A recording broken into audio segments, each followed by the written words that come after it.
Welcome to another episode of Six Figure Secrets for Fractional Experts. My name is Bradley Jacobs. I'm your host and the founder and CEO of Mylance. Today, I'm joined by Cole VanDe. Cole is the co-founder of Inboxing Engine. It's a leading firm specializes in email marketing and consulting for experts, coaches, and consultants, course creators, and anyone really scaling past $3 million that does some sort of direct response marketing. Cole, welcome to the show. Hey, thank you for having me, man. I'm really excited for this. Awesome. So elaborate on my intro. Like, what should our audience know more about what you do? Yeah, I mean, simply put, what we really do is we jump into somebody that has like a killer offer of some sort, and it could be really in any space. We've worked with coaching and consulting companies, big name gurus, brand new gurus. We've worked with supplement companies that are crushing it in multiple categories. We worked with pet companies as well. So it doesn't necessarily matter as long as there's direct response elements to it. And we just help them scale by plugging in a tried and true email algorithm model. And it's not like a software or anything like that. It's a manual model we use. And we just take all the data. We pump out way more revenue out of the email list. And it helps kind of shrink the cash collection cycle from the moment that you run an ad and generate a lead to someone buying something from you. So kind of lowers CPA and increases AOV and LTV pretty quickly. And it just helps scale, like in simple terms.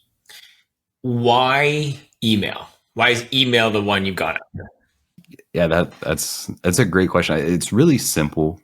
I think one, not many people are doing email and doing it well. And two, there's so much immediate data available that it doesn't matter what the offer is, doesn't matter what the niche is, doesn't matter. Like the only thing that truly matters is that you can read the data, the open rates, the clicks, the earnings per click, the sales, and then you can make adjustments immediately to the next email that goes out. And you're just willing to play that game every single day. And I saw no one was really doing it. And it's just an untapped gold mine that most people are just not appreciating like they could be. So it's a really easy win, really easy to pull a small lever and get big results for it. And you can make a lot of money doing it. So. And just to be clear, we're not talking about outbound cold email where with all the domains, this is like someone has opted in, whether via an ad or lead magnet or whatever it is, and then I'm monetizing from there. Exactly. Yeah, this is warm email list. So like someone's paying for advertising to get somebody to download something or to register for a training or to give up their email address in exchange for something. Mm-hmm. And then we're emailing that person that gave up that email address willingly. And we are giving them value content and also promoting offers and products and stuff like that. Cool. So I'm a business. I have Mylance. We collect emails. We have our own lead magnet. And what is the difference between someone who's doing this really well, and as you said, kind of capitalizing on the opportunity, and probably most companies out there that are not? Like, what is the biggest difference? There's two pieces that question really unlocks. I want to make sure I touch on both of them. The first piece is that most entrepreneurs, most business owners, regardless of what scale they're at for the most part, majority of them are focused on client acquisition. And so email comes second to them because it's like, well, I've already acquired clients and then the rest of those leads, like the funnel will just pick it up. That's the thought process. So I'm going to continue to focus on the main thing, which is acquiring more clients. And logically, it makes a lot of sense. So the second thing is like they probably have some sort of automations. They're probably sending out some sort of offers. They have a promo coming up or they have a live event or a webinar or whatever, a launch. And so they're doing email okay. And so from if you wanted like a dollar amount difference, took on a client in 2021. It was my longest running client that I'd had. And they were doing email really well. So they were doing about 8 million a year. 250,000 a month was coming from email. So about 3 million a year from email. That's like in comparison to most companies out there, that's a very large amount of revenue coming from email. So they were doing really good, much higher than the industry standard. When we came in, we took them from 250,000 a month to over 1.2 million a month, just by focusing on the day-to-day management of the email list, what offers to send to the right people at the right time, the segmentation, making sure we're inboxing, and just really paying attention to it. So like the difference between someone doing email really good and someone coming in and only doing email and doing it better than anyone else is about $1 million a month in an 8-figure company. And is it the same offer that you're selling, like that company was selling from the 250K to the 1.2? Yep, the exact same offer, the exact same funnel, the exact same pages, the exact same VSLs, the exact same webinars. The only thing that changed was our approach to email. What can you share about the approach, right? Like, I know it's probably your secret sauce, but like, what can you share with us? Everyone says that. My belief is there is no such thing as secret sauce, right? There's no magic bullet, no silver. Like it's what we do is really plainly put. And I've broken this all down on other shows. I don't want to like spend an hour explaining all the intricacies, but the 30,000-foot view is we take about 3 weeks and we send them nothing but nurture and value. We don't offer them anything. We don't pitch them anything. We're just training them to open emails and click to continue to get more information. That's really what we're doing for 3 weeks in a row. How we determine what content to send out comes from the sales team. So the sales team tells us what the number one objection is for the month before. So here's the objections. Here's the exact language that's happening on the phones. Here's the exact language people are sending into our support desk to ask for refunds. Here's this, here's this, here's this. So we take all of this and then we have the face of the company, or if there isn't a face, we create a face or whatever it may be. And then we curate content to help lower the intensity of those objections. Right. So if it's like, these people have never spent $10,000 before. It's like, okay, so now I'm going to pull quotes from Warren Buffett or Mark Cuban or whatever. And I'm going to talk about how they stretched beyond their means when they first got started and how they came up with $10,000, $15,000, $20,000. And I really want to get them in that groove. And then that next week, so 3 weeks of that, and then a week of just straight promoting the offer. And so we run it through a 4 or 3-phase system with that. The first one is just getting clicks to the page. Nothing new there. I didn't invent this. So it's just like kind of clickbaity. You still want to be congruent, but you want to get people on the offer page. So the offer page does all the work. And then the next part of that sequence is very much going to be emotional. So you want to get people really, hooked into an emotion of some sort. Usually it's going to be pain of not having the thing and the cost or price that they pay for not having it, or the prices other people are paying for them not having it. So if you're selling a make money online offer, the prices their kids are paying, the prices their family's paying, whatever it may be. And then the third part of that is just urgency and FOMO, right? Urgency, like there's a deadline, we will take this offer away. And then FOMO, other people are going to succeed and you're going to watch them do it because you didn't take action, kind of thing. And with the urgency, like we actually take the offer down, like it goes to a closed page until we reopen the offer. So that, like with an email list, is incredibly important, because if I mail you in May about an offer and then tell you that the offer is going away and then the offer doesn't go away in June, that's a problem, right? They're not trusting of us, and the whole part is like no, like, and trust. So that's exactly how we do it. I share this anywhere and everywhere and with anyone that'll listen, but so few will actually spend the time to do this. So I have no problem sharing the secret sauce to how we make it work. Yeah, no, I love that you're willing to share, because I have the same philosophy. Not everyone does, but I used to think that my content was proprietary and it was something that I should kind of hide. And it was like, no, at the end of the day, I can share everything I'm going to teach you. Let's say how to be a consultant, successful thought leader, whatever. You're still not going to do it. I can literally give you the whole playbook as a lead magnet. You're not going to do it. You're still going to pay me to coach you, to support you in it.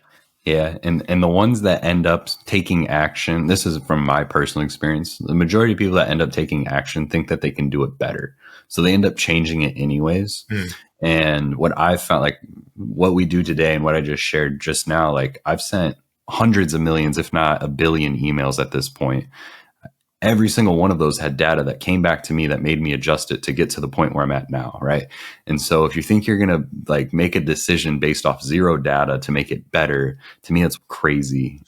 So like more power to you guys, and I hope it works, but I'm telling you, like the simplicity of this thing works really well and it works at scale. Yeah, it's like, good luck. Make it better. Go for it. Like, I invite you to make it better. Let me know how it goes, right? Exactly. Yeah, let me know what you find out, because this is the furthest I've been able to get it so far.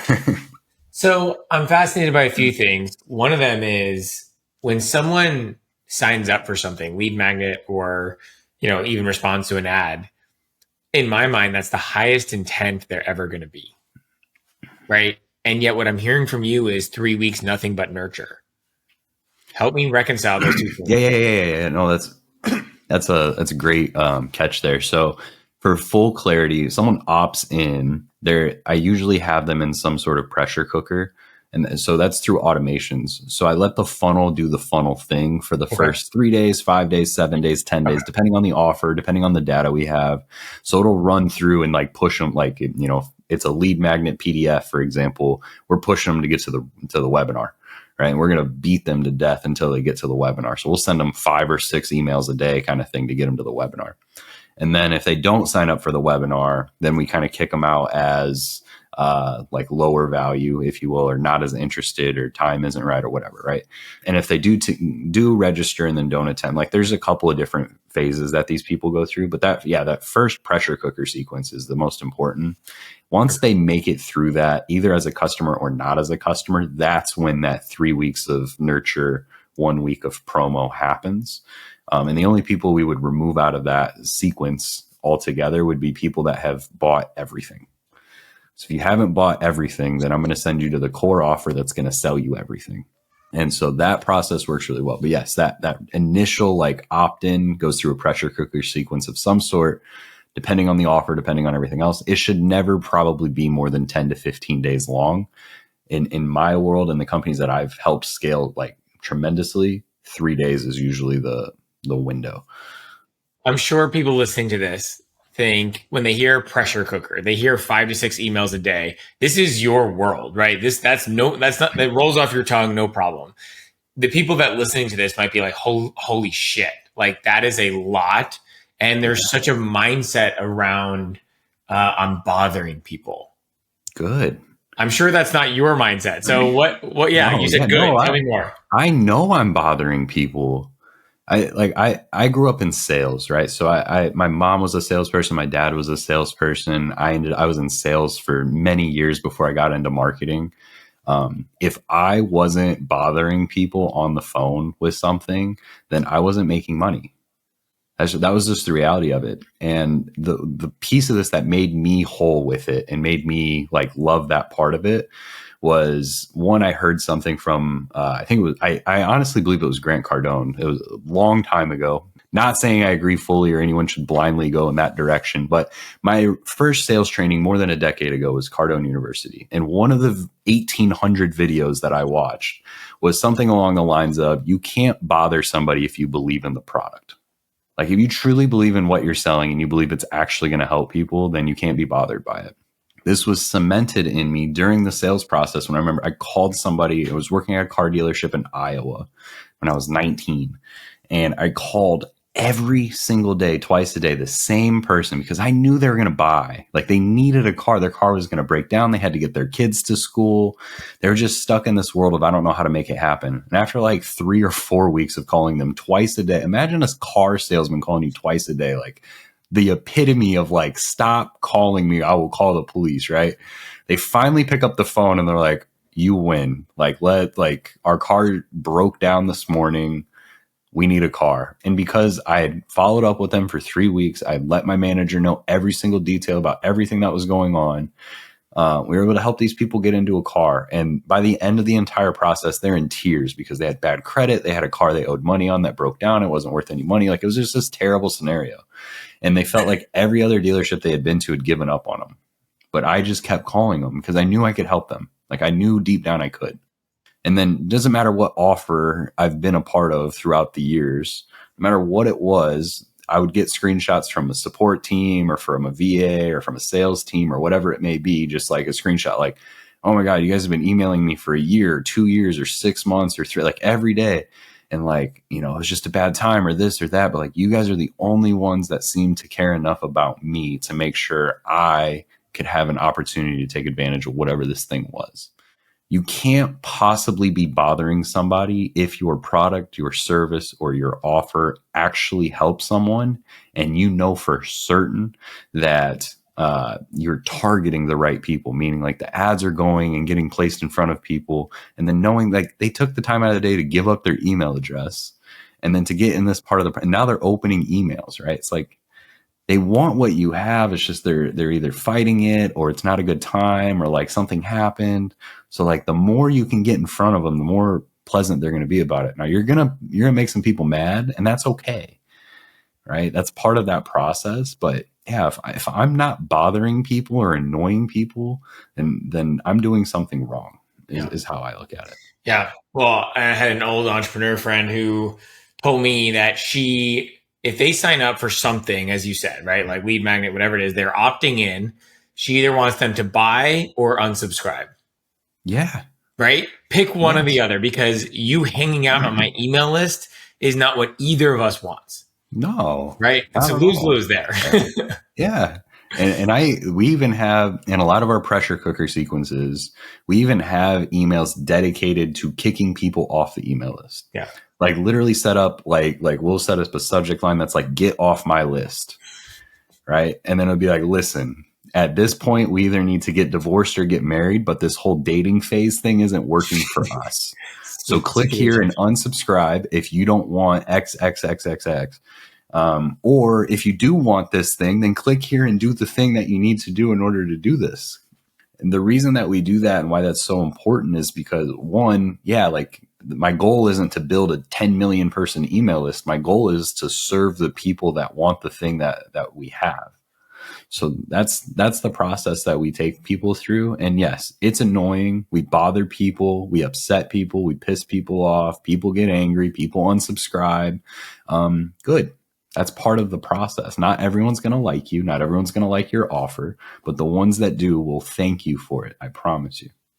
The people that cringe at like getting that response, like F off or leave me alone or whatever it is, it's normal, right? There's a lot of either people-pleasing tendencies. We don't like disappointing people. What do you say to those people to help them manage that internal reaction they have? At the end of the day, I truly believe, and I want to make sure that this comes across with as much love as I can, but like if I'm holding back someone's opportunity to better their life because of how I feel, I'm being incredibly selfish. Right? Like if I have the cure for cancer, I'll burn neighborhoods down to get people out of their house so I can tell them about it. Right? Like I'll do anything in my power to make that happen. And so many people get in their own way of success. Like it doesn't matter which entrepreneur you listen to talk about their story. Damon John, it could be Jesse Itzler, it could be any of these guys. And anybody you want to pick, any single one of them, they will tell you a day in which they just pounded phones, bothered people, got in their own way, made sure the entire world knew about everything that they were doing. I remember Jesse Itzler was on stage talking about how he started and got his first clients for Marquis Jet. He was at this big conference with all these like the TED conference in San Francisco. And he saw like all these guys at the conference were like coming in with coffee cups and bagels before the conference. And he didn't have a ticket to get in, so he couldn't network with these guys. So he went to the coffee shop that sold these bagels and he bought all the bagels. Like imagine how mad you would be that a salesperson bought all the bagels that you were expecting that next day, right? Just so he could have a conversation with you. And so doing what it takes is part of it. And getting out of your own way is a big part of success, not just in that realm, but in like every realm of being an entrepreneur is like, right. Get out of your own way. It's not about you. It's about serving the people. For the fractional executives, for the consultants listening to this, I just want to talk tangibly for a second. If they want to mimic something of what you're talking about, some have an email list, a lot don't. Sure. What would you recommend for how they get started in creating an email list, growing an email list, using a lead map? I don't know. Like, what would you say? I think a better question to ask is like, what's the one action that I can take to grow? And when you're new or, you have a couple clients and you're wanting more or you're wanting more safety cushion or whatever it may be, the answer to that is talk to people. Like however you can do it, like doesn't matter if it's picking up the phone and cold calling people, if it's DMing people on LinkedIn, Instagram, Facebook, if it's if it's starting an email list, if it's bothering podcast hosts to be on their podcast, like whatever it is, like just you have to talk to human beings. There's no way to do this without talking to humans. And sometimes talking to humans looks like emailing them. If you're going to grow a business, you have to communicate with human beings. And so doing that at scale, and a lot of it, is incredibly important. Yeah. Do you want to tell everyone how you ended up on this podcast?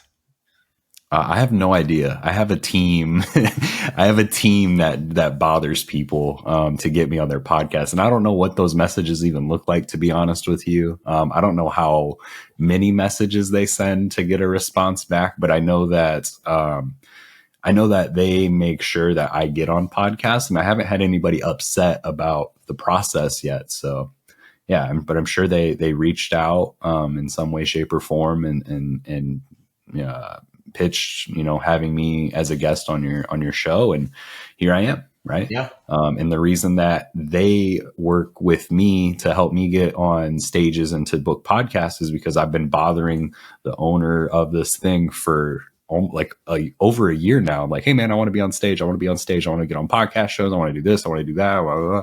I just kept bothering him for quite a while. His name's Elliot. He's an incredible human being, and love him to death. And we're at an event, and he's like, hey man, just so you know, like we're starting the speaker bureau thing, and we're gonna get you on some stages and on some podcasts. It's like, yes, like thank you. After about a year of just like, hey man, just letting you know, this is what I want. This is what I want. This is what I want.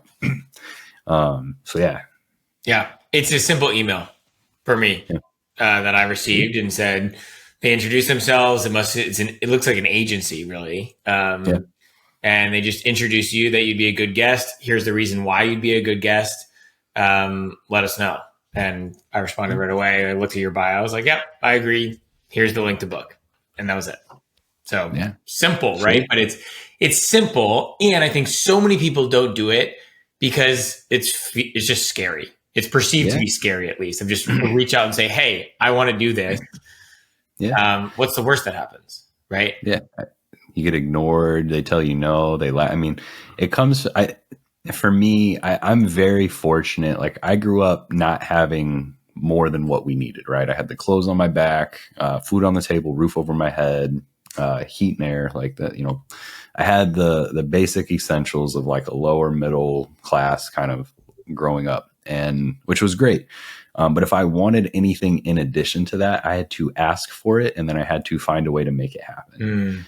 And so I got told no a lot, like a lot. And then when I went into sales, I got told no so much, all the time. In fact, I remember getting told no probably like 100 times in one day, and feeling completely defeated of like, dang, like 100 people told me no today. This is crazy. Like, am I going to make money this month? Like, and then, but, pulling yourself up by your bootstraps and just going, you know what, the next one's going to be a yes. Right. And just having that like crazy delusional belief that like the past 100 no's don't count. Right. And it doesn't say anything about me. It just says everything about them. And it's just a hard place to be in without experience, I think. Yeah. We had a guest here maybe 2 or 3 weeks ago, and she said, if your dream life was on the other side of 3,000 no's, how quickly would you get those? Yeah. Like today, I would get it in the next 30 minutes. Exactly. You're like, I will do whatever it takes. Right. And so it's like kind of that mentality of like, I'm just willing to be told no over and over and over and over and over again. But similar, I actually didn't have really that experience growing up. I didn't have the practice.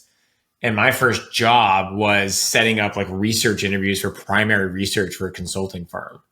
And it was hitting the phones. And I had a long list, and oh man, it was a wake up call like nothing I'd ever experienced in my life. And I'm now so thankful for it. I hated it at the time. Yeah. Right? I hated it, but man, I'm thankful for it. Cause when someone tells me no, I don't like it. I'm not going to tell you I like getting told no, but I'm used to it. And I know it's part of the process where it really does hold a lot of people back. I would say for me, like a majority of the time, I really love being told no because it gives me two things. One, I need to improve something, right? My ego needs a check. My assumptions need a check. Or maybe I'm just targeting the wrong person, or it's the wrong thing for me. Like it's such a good feedback loop for me to get better and to get what I actually want than it would be if they would just say yes and do the thing anyways.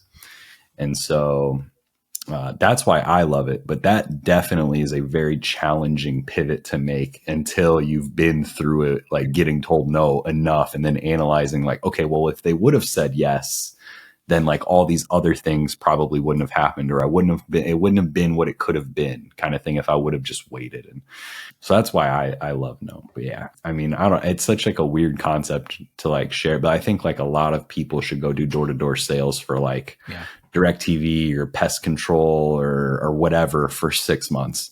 Like just go knock doors with 18-year-old kids for 6 months for 16 hours a day and have people yell at you and everything else just to get it through, like just to get over it. And then in business, you're going to be great because you have no problem asking for things anymore and you're not afraid of a no. And I'd say dating as well, or just like anything, right? Like so many men are terrified of approaching women these days. And it's like, look, you just get used to the no, then you're fearless. Yeah. Yeah, absolutely. There was I don't know if you've seen this on Instagram. It's been a little while because I deleted it off my phone because I have a problem scrolling. But eventually I found this guy, and it's like this guy that is like beating social anxiety. And so he like wears this like camera on his chest, and he's just like walking through New York, and he's just like saying hi to everybody. Hey man, hope you have a great day. Hey this, hey that. And then someone would be like, someone would look at him funny or be like, don't talk to me, or like just like that negative response we're looking for. He's like, all right. He's like, all right, that says, he's having a bad day. It's all good. I'm gonna say hi to the next person. Right. And he's just like talking out loud to himself in front of all these people. And whether he struggles with it or doesn't struggle with it, the content I think is still really good. Because at the end of the day, most people don't care about you as much as you think they do. And they're not paying attention to you as much as you think they are. And they would actually genuinely enjoy you starting a conversation with them because they are just as scared, if not more scared, of making that first interaction, whether it be in a dating environment or just human beings in general. They're afraid too. So just say, hey, how are you? How's your day going? Or I really like your shirt, or your shoes look really awesome today. And the worst thing that they're going to do is be like, don't talk to me. And you just gave them a compliment. Like there's nothing wrong with that. Yeah. Earlier you talked about if your offer is something that genuinely helps people, you can't bother someone. And so for the consultants listening, their offer is a service, right? It's really what they've experienced, what their skill set is, what they bring to the table. There's a lot of people that are asking me, is there a market for this type of, offer, right? Is there service? I'm like, of course there is. So you learned it from somewhere. A company paid you for it there. I don't know the specifics of, fintech product, what, it doesn't matter. The answer is yes. I think what really they're asking is, how should I pick of the different things that I've done in my career? How do I pick what I really offer? And I know you've talked about kind of like where you're a genius and where you're the best. Right? Like how, if I'm this, everyone thinks they're a jack of all trades, right? Like I've done all these different things in my career. How do I start narrowing in on what I should, quote unquote, pitch to clients based on either what I love? Like, how do I get to that place where I know my offer? That's great. All right. Do you know Dane Maxwell? He's there in Austin as well. He started the foundation. Good friend of mine, incredible human being. He's mentored guys like Sam Ovens and other very successful entrepreneurs. He's an incredible human being. He leads from the heart. And this is how I approach any conversation with pretty much anyone, is I don't try to tell them what they need. I just ask them questions. So like, it would be like, hey, Bradley, are you a business owner? And you'd probably be like, yeah. And I'd be like, great. What's the number one problem you're looking to solve in your business today? And you'd probably say something like, I don't know, getting more clients or charging double what I currently charge. Or you'd throw out, or, my fulfillment system is all jacked up, or man, my accounting or whatever. Okay. And on a scale of 1 to 10, how painful is that for you? You'd say 8 or 9 or 10, right? And you just walk them through questions. And then by the end of it, you know what their biggest problem is. You'll ask them, what is your dream solution for that? And then by the end of it, you're like, okay, I know what their problem is. I know what their dream solution is for it. I know how painful it is. I know what their business impact would be if they actually ended up doing it. So if I can do that thing, then I'm like, hey, so I can actually help with that. Here's how. And if I can't help with that thing, then I may go, you know what? I'm not the person that can help you solve that exact problem. I typically help solve this problem. And then there may be a conversation there. And if there's not, be like, I may know someone that can help solve this problem. Would you like me to reach out to my network and see if I can help you with that? And that ends up being the best approach. It's not, I'm going to help your company do X or I'm going to help your company do Y. It's, what do you need help with? And so, yes, do I do email? Absolutely. Am I, really great at getting emails into the inbox? Yes. Am I really great at pulling money out of email lists? Yes. Someone may come to me and go, my biggest problem right now is my ads are too expensive. It's like, okay, they may not link email and ads being the same thing, right? They may go, I need a better media buyer. I need a copywriter. I need a creative or whatever, right? And I go, okay, well, can we, and we'll find a way to put a deal together and where it makes sense. And I may be able to introduce them to a media buying agency that can also help them on the ad side. So I like to, especially if you're going to be a consultant, like if you're a consultant, your number one goal is to ask questions and listen so that you can help them solve the problem rather than come in and go, these are all the things that I think are wrong with your company, even though I've never worked here, never been in this company, don't know how you grew it, don't know what your team knows, So I'm very consultative when it comes to any part of trying to solve someone's problem, just answering or asking questions and letting them answer truthfully. And I'm not trying to guide them to answer the question the way I want them to answer it so I can sell them something. I'm trying to get them to answer the question honestly so that way I know what's top of mind for them and what they're most willing to buy right now. I love the emails that come in that are like, hi, Bradley, I am XYZ and I offer video production, video editing, social media. Like they go this long list of all the things that they can offer. Yeah. And I'm like, that's great. I'm really happy for you. Yeah. Yeah. Thanks for emailing me your business card. It has nothing to do with me, but. And sometimes I'll say that stuff works really well, right? That would be an incredibly sophisticated audience that's incredibly problem aware, that's incredibly solution aware, that's ready to make a buying decision, right? And that stuff will work. I've bought some YouTube editing services and stuff like that from people who have done that for me.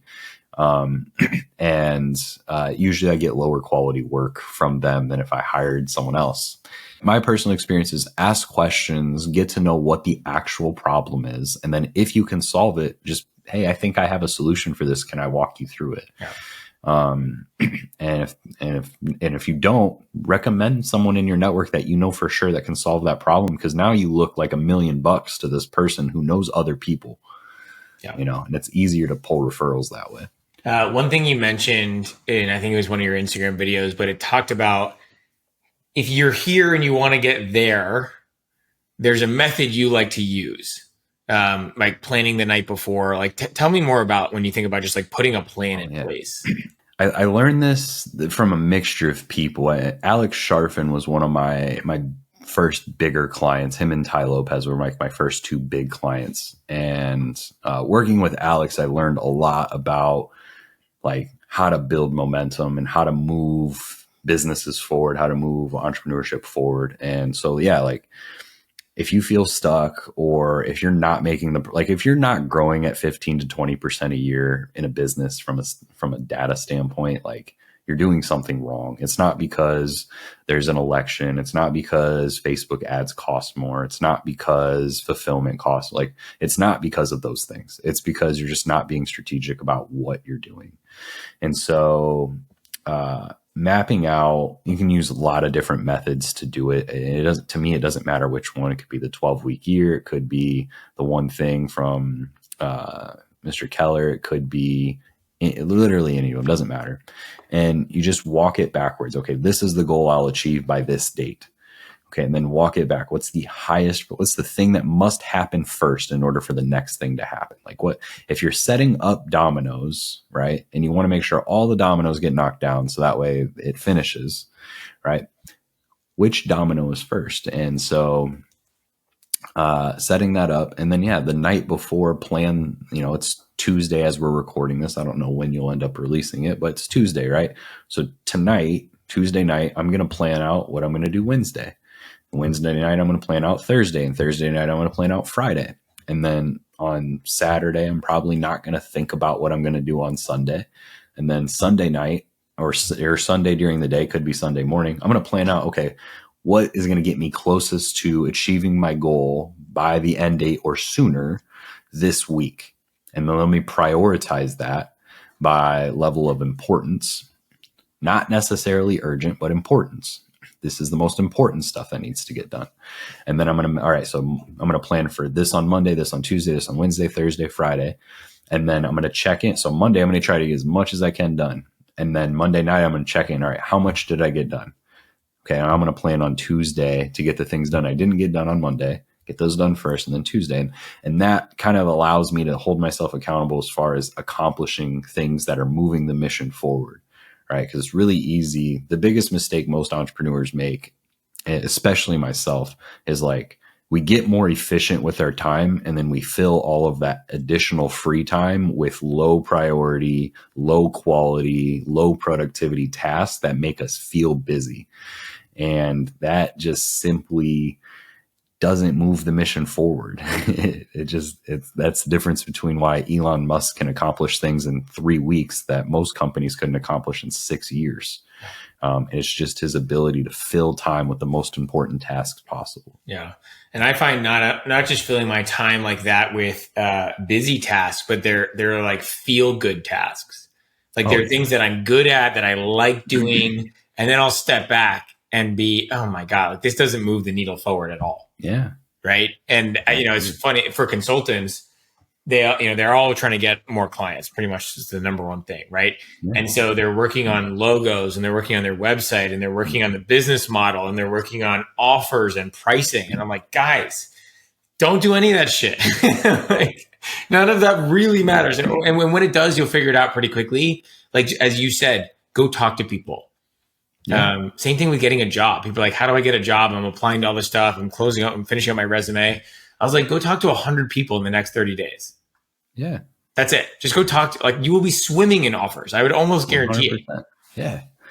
100%. I love that you said like logos and like the number one, I mean, in the internet marketing world, logos and funnels are like like if someone's like, I want to launch an offer, logo and a funnel. I'm like, you don't need those two things to launch an offer. I held a copywriting workshop last year in Newport Beach, $2,000 a head for this thing. I didn't have a funnel. I didn't have a video. I didn't have a sales pitch, and I did not take one single sales call. I just wrote an offer up in a Google Doc, and I manually sent it to people. I made a post on Facebook. If I held a copywriting workshop, would you attend? I messaged every single person that commented and just sent them the Google Doc link. And then they sent me money. And that was it. I did like $30,000 on a 2K offer. And I did that in 72 hours. Like, it was incredibly fast, incredibly easy. No funnels, no automations, no Zapier, no email, no phone call. Like, I had an offer. I wanted to ship it. That was the fastest way to ship it, and it worked. I love it. Could I have done 40 grand if I would have built funnels? Maybe. Sure. Would it have gotten done? Probably not. Oh, I got to record a video now, and I don't feel good today, or this or that, or the lighting's not good, my camera's not. Just ship it. Just ship it as quickly as you possibly can. You don't need a proper funnel, and you don't need a proper logo, and you don't need the proper stuff until you're doing probably 80,000 a month, 100,000 a month. And that's when you want to start throwing some stuff together, but you're not the one doing it now. Now you just pay someone to do it. It's funny. I have a good friend of mine. She wants to launch a coaching business. And I asked her if she'd heard about Lovable or any of the like new AI tools. And she's like, no. And I was like, I could get a landing page, like literally a properly coded landing page for you in literally the next 3 minutes. Mm-hmm. And she's like, what are you talking about? So I did. I went in Lovable, and I just like gave it her name in one picture, and it made this beautiful landing page. I said, all you do is you're going to link a Calendly link here, schedule time, a free consultation with me, just send it out to pretty much your network. And I would almost guarantee you have your first coaching client in the next 30 days. And she's like, you make it sound so easy. I'm like, Yeah. it could be. Like, Yeah. what if And it we doesn't didn't even have to overthink be it? that. It doesn't even have to be that tech advanced. I was coaching a leadership group last year. Had one of the students wanted. She's like, my dream is to have a fitness coaching business. So great. By the end of today, you will have your offer done and your first client paying you. There's no way. Like, I promise you. So I can't build a funnel that fast. You don't need a funnel. You know human beings that need what you have. Right. Just talk to them. Right. And so she just pounded the phone. She made like 30 phone calls. She got like 3 or 4 people to pay her. Wow. She had 3 or 4 clients in her first day just picking up the phone and calling people. She's got no experience. She's got no funnel. She's got no website. She has no social presence. She has no following. She has nothing. All she did was pick up the phone, and she didn't even have a real offer. She was just telling these people, hey, so like, you know how I do marathons? I like to run all the time and I work out. Like, yeah, well, I'm going to help people get healthier. And I'm doing that through coaching. It's weekly. It's only X amount of dollars. Do you want to pay with a card, or you want to like just give me cash when I see you in person? And like 3 or 4 people just gave her money. Simple as that. It's crazy. Yeah, it's so simple. It's talking to humans is how you grow a business. That's how it works. I love it. If people want to find you, a minute to just self-promote. I'm also curious what you charge. I know you work with some bigger companies, but how does it work with you? And where can people find you? Yeah. So you can find me on social anywhere at Cole VanDe, Cole and then VanDee. And then the company I run is Inboxing Engine. So it's inboxingengine.com. So you can check us out there. And yeah, I mean, like how it works with us, when we're taking clients on, we don't take on a lot, at a time, but, usually we can take on 1, or 2, depending on obviously when someone listens to this. But yeah, we work with companies that are doing at least 3 million a year. And I say that very hesitantly. If you're doing 3 million a year, then you must be like properly set up to actually scale to 10 million in the next 12 months. And what I mean by that is like your offers dialed, your media buying is dialed, your fulfillment is dialed, your sales process is dialed. You have everything set up to scale. It's not that you just hit your first $250,000 a month. It's that you've been here and you're ready to scale. So typically clients that are doing at least 10 million a year and looking to scale to 50 or 100. And yeah, we charge flat retainers. So to start working with us, it's 10,000 a month. And then depending on what's needed, it could be 20 or 30,000 a month. And then we take a small percentage of any like JV promos or one-off kind of big promos that require more than what the day-to-day would require as far as managing the email list and sending out emails. And we handle everything for the email list for you. So we use their ESP. So if you have your own Maripost account or Get Response or whatever, we log into your account. And so that way you own the asset. And then, yeah, we write all the copy. We send all the emails. We extract all the data. We handle all the deliverability, all the inboxing. We send weekly reports and all that fun stuff. And then we even make suggestions on like, hey, we think that, this kind of an offer would be great for this small section of the list. If you guys, see an opportunity to create something like that or whatever it may be, like at the end of the day, our goal is to like really pump revenue into the business. So that way they have cash to operate from, especially when economy's rough or, media buying becomes more expensive or it's an election, like whatever's going on, like we tend to be the padding to keep companies afloat. So amazing. Cool. Yeah. Well, thank you so much for your time and sharing all the insights. I mean, I learned a lot from you today, so I really appreciate it. Awesome, man. Yeah. Thank you for having me on. I really love this. You asked a lot of really great questions, so I appreciate you having me, man. Anytime.